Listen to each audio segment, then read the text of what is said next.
নমস্কার বন্ধুরা, তোমরা কেমন আছো? আশা করি ভালোই আছো। মিষ্টু রান্নাঘরে তোমাদের স্বাগত জানিয়ে শুরু করছি আমার আজকের রেসিপি। আমার আজকের রেসিপি হলো বাটার চিকেন। এর জন্য আমি এখানে নিয়েছি 200 গ্রামের মতো মাংস। এর এখানে আমি সবগুলি হাড় ছাড়া মাংস নিয়েছি। এখন আমি মাংসটার মধ্যে দিয়ে দেব পরিমাণ মতো নুন। এখানে আমি হাফ চামচের মতো নুন দিয়ে দিয়েছি।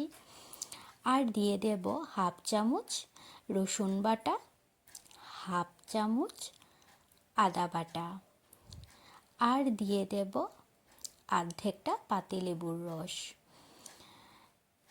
সব কিছু দেওয়ার পর এখন আমি মাংসটা মেখে নেব।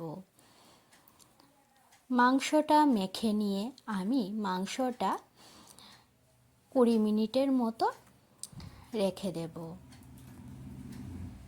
আমি কিভাবে বাটার চিকেনটা করছি তা দেখার জন্য তোমরা পুরো ভিডিওটা দেখতে থাকো।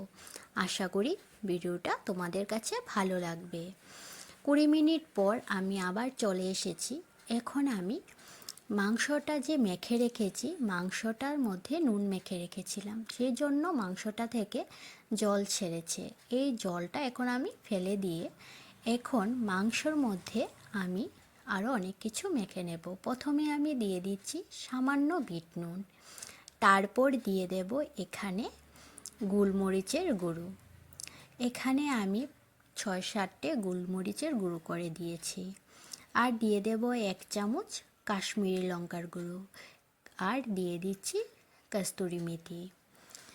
সব কিছু দেওয়ার পর এখন আমি দিয়ে দিচ্ছি এখানে জল ঝরানো টক দই।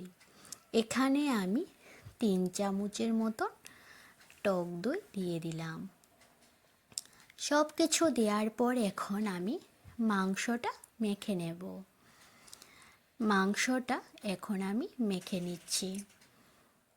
মাংসটা মেখে নেওয়ার পর এখন আমি মাংসটা আবার 10 থেকে 15 মিনিটের জন্য ঢাকা দিয়ে রেখে দেব। মাংসটা আমার মাখা হয়ে গেছে, এখন আমি ঢাকা দিয়ে দিচ্ছি 10 মিনিটের জন্য। এদিকে গ্যাসে একটা কড়াই বসিয়ে এখন আমি এর মধ্যে দিয়ে দেব 2 চামচ বাটার। যেহেতু আমি এখানে বাটার চিকেন করব, সেই জন্য বাটার তো লাগবেই। এর জন্য আমি এখানে দিয়ে দিলাম 2 চামচ বাটার। এখন আমি বাটারটা গলা পর্যন্ত অপেক্ষা করব। বাটারটা গলে যাওয়ার পর এখন আমি এর মধ্যে দিয়ে দিলাম দারচিনি, আর দিয়ে দেব এলাচ। এখানে আমি 3টে এলাচ থেতো করে দিয়েছি। দিয়ে দিয়েছি 3টে লবঙ্গ। দারচিনি, এলাচ, লবঙ্গ দেওয়ার পর এখন আমি এর মধ্যে দিয়ে দেব টমেটো কুচি। এখানে আমি টমেটো কুচি 2টো টমেটো কুচি করে দিয়ে দিচ্ছি।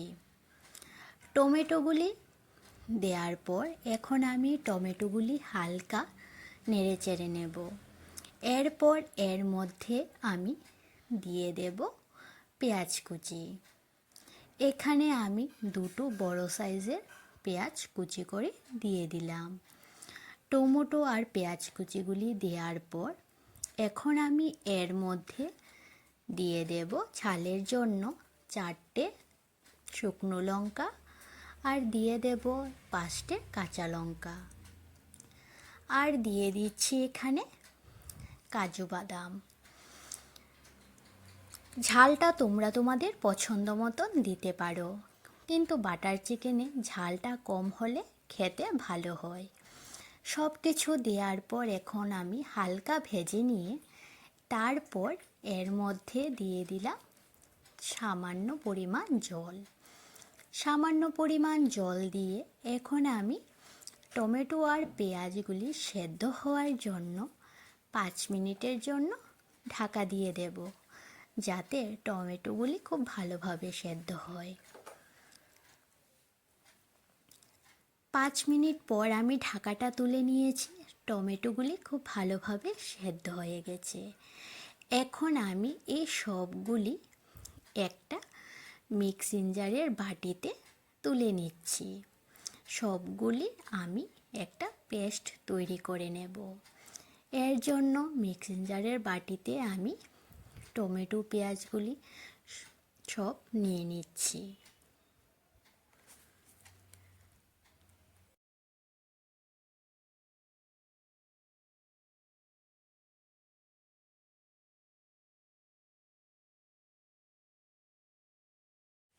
ভাজা মশলাটার আমায় একটা পেস্ট বানিয়ে নিয়েছি।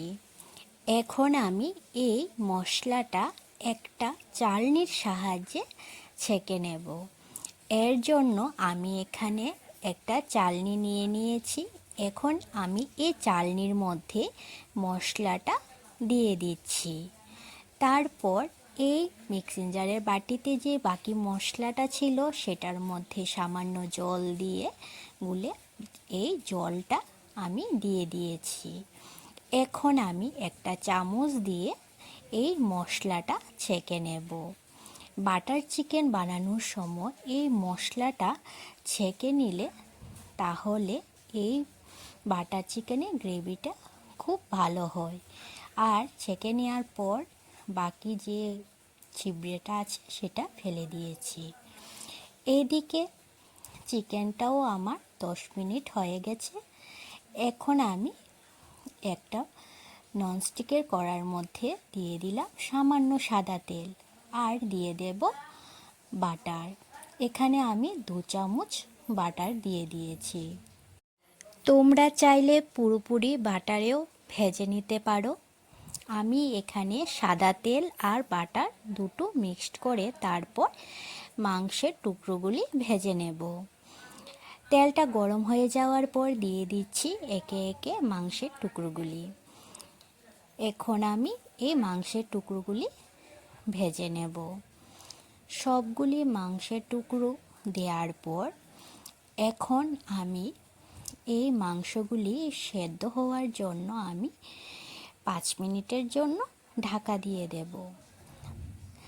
এই মাংসগুলি ভাজার সময় মনে রাখতে হবে যে গ্যাসের আঁচটা একদম কমিয়ে তারপর ঢাকাটা দিয়ে দিতে হবে। 5 মিনিট পর আমি ঢাকাটা তুলে নিয়েছি। এখন আমি মাংসগুলি ভেজে নেব।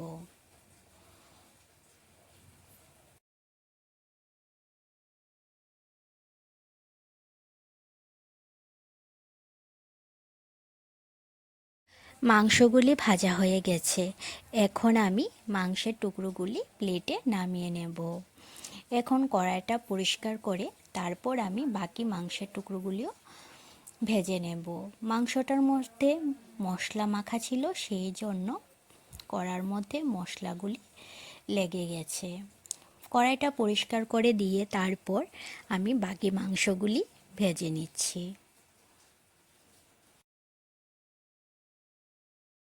বাকি মাংসগুলি আমার ভাজা হয়ে গেছে। এখন আমি বাকি মাংসের টুকরোগুলিও প্লেটে নামিয়ে নিচ্ছি।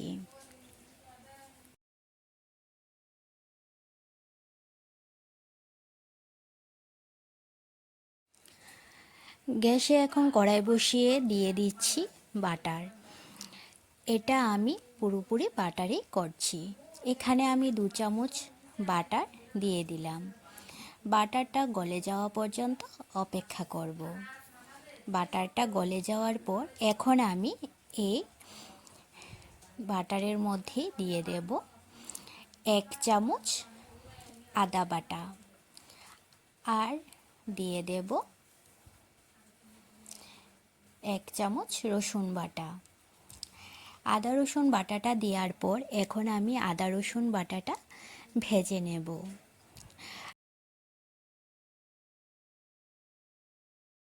আদা রসুন বাটাটা হালকা ভেজে নেওয়ার পর এখন আমি এর মধ্যে দিয়ে দেব 1/2 চামচ জিরে গুঁড়ো আর 1/2 চামচ ধনে গুঁড়ো। জিরে আর ধনে গুঁড়োটা দেওয়ার পর এখন আমি এর মধ্যে দিয়ে দিচ্ছি কালারের জন্য 1/2 চামচ কাশ্মীরি লঙ্কার গুঁড়ো। এখন আমি এই মশলাটা হালকা ভেজে নেব। মশলাটা হালকা ভেজে নেওয়ার পর এখন আমি এর মধ্যে দিয়ে দেব যেই মশলার গ্রেভিটা তৈরি করেছি সেই মশলাটা।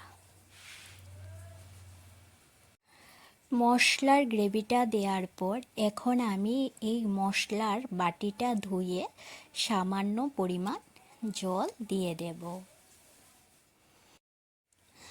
মশলার সাথে এখন আমি এই গ্রেভিটা মিশিয়ে নেব।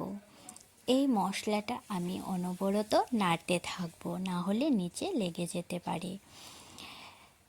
এখন আমি এর মধ্যে দিয়ে দেব আগে থেকে ভেজে রাখা মাংসগুলি।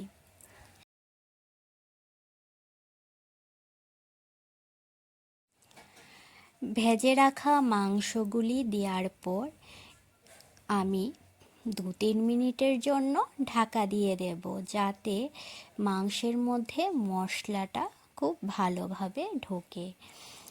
এর জন্য আমি 2-3 মিনিটের জন্য ঢাকা দিয়ে দেব আর গ্যাসের আঁচটা একদম কমিয়ে দেব। 2-3 মিনিট পর আমি ঢাকাটা তুলে নিয়েছি। মাংসটা আমার প্রায় হয়ে এসেছে। এখন আমি নামানোর আগে এর মধ্যে দিয়ে দেব হাফ চামচের মতো এলাচ গুঁড়ো আর দিয়ে দেব কসুরি মেথি। আমার এই রেসিপিটি তোমাদের কাছে কেমন লেগেছে তোমরা অবশ্যই জানাবে, আর ভালো লাগলে লাইক আর সাবস্ক্রাইব করে দিও। আমার ফেসবুক পেজ মিষ্টু রান্নাঘর, এই পেজটি ফলো করে দিও। ফেসবুক পেজের লিংক আমি ডেসক্রিপশনে দিয়ে দিয়েছি। রান্নাটা আমার হয়ে গেছে, এখন আমি প্লেটে নামিয়ে নেব। বাটার চিকেনটা আমি প্লেটে নামিয়ে নিচ্ছি। আমার এই রেসিপিটি যদি তোমাদের কাছে ভালো লেগে থাকে তাহলে বাড়িতে অবশ্যই একবার বানিয়ে খাবে। ভাত বা রুটি কিংবা লুচি সাথে খেতে অসাধারণ লাগে। এখন আমি বাটার চিকেনের উপরে 2 চামচের মতন ফ্রেশ ক্রিম ছড়িয়ে দিচ্ছি। আমার এই রেসিপিটি তোমাদের কাছে কেমন লেগেছে তোমরা কিন্তু অবশ্যই জানাবে।